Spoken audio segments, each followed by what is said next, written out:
As a translator, I've witnessed firsthand the rapid evolution of our industry. But sadly, what I've also seen is a worrying trend.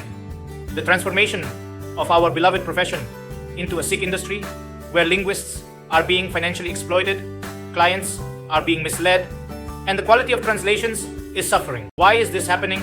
Well, it all boils down to the misleading information surrounding AI and machine translation. These technologies are being painted as saviors, making translation faster and cheaper. Generative AI relies on massive data sets to predict the next word in a sentence, but it lacks the depth of meaning and purpose that human translators bring to their work.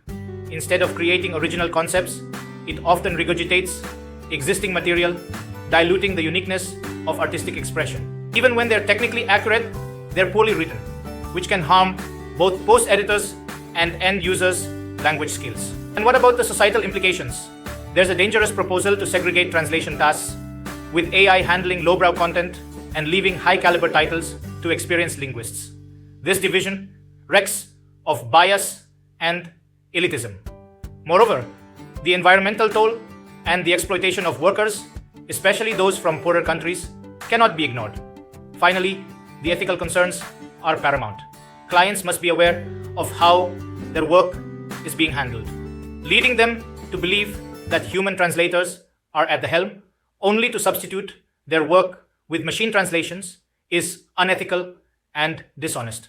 But here's the thing, translators aren't against technology. We've embraced it for decades. What we want is for it to be used responsibly.